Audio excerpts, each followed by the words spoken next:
Bismillahirrahmanirrahim.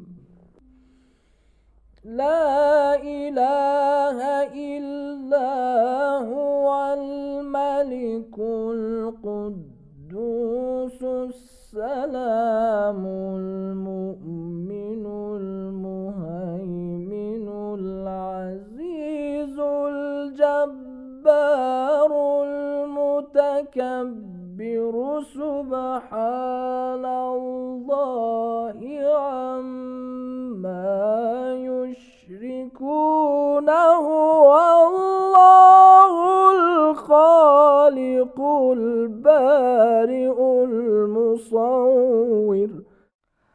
أعوذ بالله من الشيطان الرجيم. بسم الله الرحمن الرحيم. اللهم صل على سيدنا محمد وعلى آل سيدنا محمد. السلام عليكم warahmatullahi wabarakatuh. Pemirsa dan pendengar yang saya hormati, alhamdulillah kita masih diberikan kesempatan oleh Allah Subhanahu wa taala untuk melanjutkan pembahasan kita tentang ma'rifatullah. Pada pertemuan sebelumnya kita sudah membahas tentang pengertian agama, baik dari sisi bahasa, baik dari sisi Quran, baik dari sisi istilah. Dan kita sudah membahas tentang unsur-unsur yang membentuk agama atau unsur-unsur asasi yang membentuk agama. Ada usuluddin, ada tentang akidah, ada tentang syariat, ada tentang akhlak, ada tentang adab. Dan untuk kesempatan yang baik ini kita ingin membahas tentang urgensitas daripada agama, daruratuddin.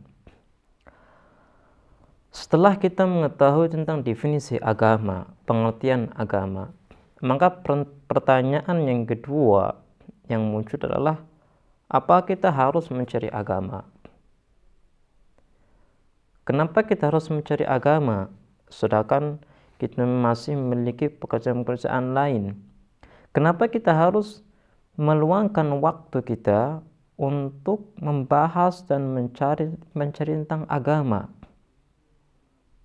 Ini adalah pertanyaan berikutnya setelah kita mengetahui tentang definisi agama menurut Al-Quran itu bagaimana, menurut ulama-ulama teolog itu bagaimana. Di sini ada beberapa faktor yang menjadikan seseorang harus mencari agama. Ada 3 faktor yang mengharuskan seseorang, baik muslim maupun non-muslim, karena kita membahas agama.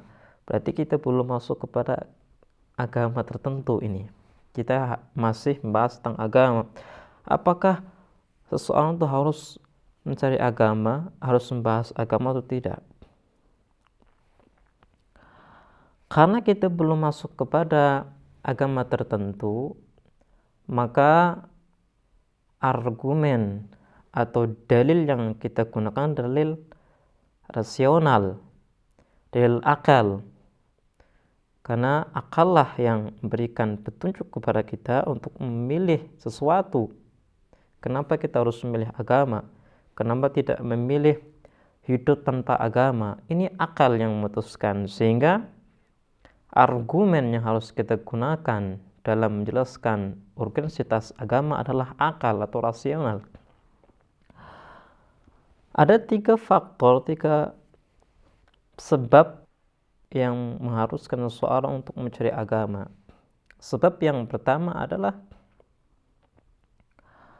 bahwa seseorang pasti dalam dirinya mencari dan menginginkan suatu kebahagiaan. Dan di sisi lain, seseorang akan selalu menjauhi bahaya. 2 ini adalah 2 hal yang tidak akan terlepas dari diri manusia. Satu sisi dia mencari kebahagiaan, yatlubus sa'adah, sisi lain dia atau menjauhi tentang hal-hal yang membahayakan dirinya. Dengan dasar ini, maka ketika seseorang dihadapkan dengan berbagai fenomena, dengan berbagai tawaran daripada berbagai agama, maka dia pasti berpikir, apakah kalau saya tidak mencari agama dan tidak beragama, maka kehidupan saya akan tidak berarti, atau saya tidak mendapatkan kebahagiaan dan bahkan saya akan celaka? Kan begitu.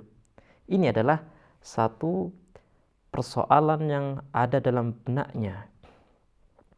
Satu agama datang menjelaskan barang siapa yang tidak menjalankan aturan-aturan Allah, maka dia akan diazab oleh Allah Subhanahu wa taala. Ajaran-ajaran yang sampai ke telinga dia, yang didengar dia, memunculkan pertanyaan dalam benak dia. Jangan-jangan kalau saya tidak beragama, maka saya akan celaka. Dan menurut akal, maka dia harus mencari agama. Kenapa? Karena boleh jadi apa yang disampaikan oleh agama tertentu adalah benar. Kalau benar, maka dia akan celaka. Di sini muncullah satu gerakan, satu keinginan seseorang untuk mencari itu agama mana, agama yang bisa memberikan kebahagiaan kepada saya. Jadi ini adalah faktor yang pertama, faktor tentang kecintaan kepada kebahagiaan dan satu perasaan yang menyebabkan seseorang jauh daripada kecelakaan maknawi, kecelakaan ukhrawi, atau mara bahaya. Kemudian faktor yang kedua adalah kecintaan manusia untuk bisa mencari jawaban daripada pertanyaan-pertanyaan atau persoalan-persoalan yang dia hadapi. Ya Rabb, al-Maut, khallisna minan nari ya Rabb. Manusia memiliki 3 persoalan inti. Yang pertama adalah dari mana ia diciptakan. Kedua adalah apakah dia berada di jalan yang benar. Dan yang ketiga adalah mau kemana akhir hayat dia. Istilahnya, setelah dia hidup, mau kemana? Ini adalah 3 pertanyaan dasar yang dimiliki oleh setiap manusia. Dalam diri manusia ada satu perasaan ingin mengerti, ingin mengetahui tentang jawaban-jawaban dari para persoalan yang dia miliki. Sehingga kalau dia tidak mencari tahu tentang jawaban-jawaban daripada persoalan-persoalan yang dia miliki, maka sama halnya dia bertolak belakang atau tidak mengikuti naluri dia, dan ini adalah satu hal yang tidak baik menurut akal. Kemudian faktor yang ketiga yang mewajibkan dan mengharuskan seseorang untuk mencari agama adalah tentang faidah daripada agama itu sendiri. Tolonglah kita mengetahui bahwa agama itu ada, tapi apakah ada faidahnya buat kita nih? Karena dalam diri manusia pasti mencari sesuatu yang bermanfaat bagi dirinya, pasti itu. Sehingga faktor yang ketiga yang mengharuskan seorang mencari agama adalah faktor apa? Faktor faidah. Kegunaan agama dalam kehidupan manusia itu apa? Ada beberapa kegunaan yang dimiliki oleh agama yang akan diberikan kepada seseorang yang mengikuti agama tersebut. Yang pertama, bahwa ketika seseorang beragama, maka dia akan memiliki satu sifat bertanggung jawab. Karena ketika dia beragama berarti dia berhubungan dengan zat yang mengetahui segalanya. Taruhlah dia diberikan satu jabatan menjadi ketua PT atau ketua dalam pemerintahan, lurah atau presiden sekalipun. Ketika dia memiliki agama, maka dia meyakini bahwa apapun yang dia kerjakan dipantau oleh Allah Subhanahu wa taala, dipantau oleh Tuhan. Maka jangan berpikir bahwa ketika orang tidak mengetahui apa yang dia lakukan, dia boleh melakukan apapun meskipun adalah suatu kezaliman. Dan pada hakikatnya bahwa ketika seseorang beragama, maka dia akan dikontrol kegiatannya dan dikontrol segala apa yang dikerjakannya. Dan inilah suatu hal yang sangat penting. Seseorang harus bisa mengontrol apapun yang dia kerjakan. Dan salah satu metode yang jitu untuk bisa mengontrol segala pekerjaan, segala amalnya adalah dia harus beragama, harus meyakini bahwa ada zat yang mengetahui segala apa yang dia kerjakan.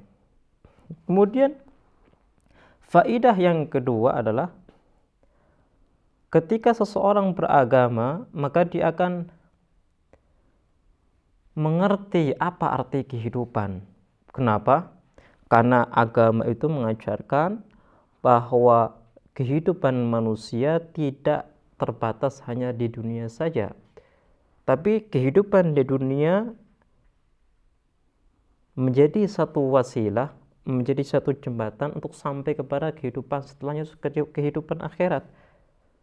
Sehingga apapun yang dia kerjakan memiliki satu hadaf, memiliki satu tujuan yang jelas, satu tujuan yang inti, yaitu apa? Meraih kebahagiaan kelak di akhirat. Makanya setiap gerakan yang dia lakukan, suatu amalan yang dia lakukan, pasti dia meyakini bahwa ini adalah satu amalan yang sangat-sangat berarti bagi saya. Kenapa? Karena amalan ini akan menghantarkan saya kepada kebahagiaan kelak di alam akhirat. Ini adalah faktor yang kedua. Bukan faktor yang kedua, tapi faidah. Ya, tepatnya adalah faidah yang kedua ketika seorang beragama. Kemudian faidah berikutnya adalah ketika seorang beragama, maka dia akan memiliki satu pertahanan jiwa dalam menghadapi segala hal, segala persoalan hidup yang dia miliki. Kita tidak bisa pungkiri bahwa seseorang dalam kehidupan memiliki banyak persoalan sosial, persoalan pribadi, ya. Belum lagi nanti ada fenomena-fenomena alam yang membahayakan dirinya. Kalau seandainya manusia tidak memiliki satu jiwa kesabaran, jiwa pertahanan, ya, maka dia akan bunuh diri, dia akan stres.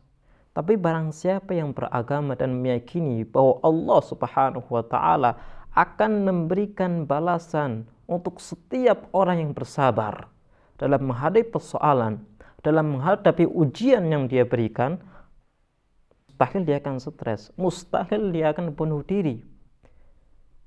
Karena agama menjelaskan kepada kita bahwa dunia ini adalah satu tempat menguji seseorang, untuk menguji hamba Allah Subhanahu wa taala sejauh mana dia beriman kepada dirinya. sejauh mana dia melakukan segala perintah-perintahnya, dan kelak akan diberikan balasan yang luar biasa oleh Allah Subhanahu wa taala. Maka tidak ada alasan dia untuk stres, dia untuk bunuh diri. Na'udzubillahi min dzalik. Makanya ini adalah suatu faidah yang luar biasa. Suatu faidah yang akan memberikan suatu motivasi yang sangat besar kepada seseorang untuk selalu beramal, untuk selalu memiliki cita-cita. Kenapa? Karena Allah Subhanahu wa taala menjadikan dunia inilah satu tempat imtihan, tempat ujian yang kelak akan membuahkan hasil yang luar biasa. Ini adalah pembahasan tentang organisasi agama. Jadi setelah kita membahas tentang organisasi agama, kita tahu bahwa kita harus membahas dan menceritakan tentang agama sedetail mungkin dan semampu kita. Dan insya Allah kita akan melanjutkan pembahasan kita di pertemuan selanjutnya. Akhirul kalam, wassalamualaikum warahmatullahi wabarakatuh. اللهم ارزقنا توفيق الطاعة وبعد المعصية وصدق النية وعرفان الحرمة وأكرمنا بالهدى والاستقامة وسدد ألسنتنا بالصواب والحكمة برحمتك يا أرحم الراحمين.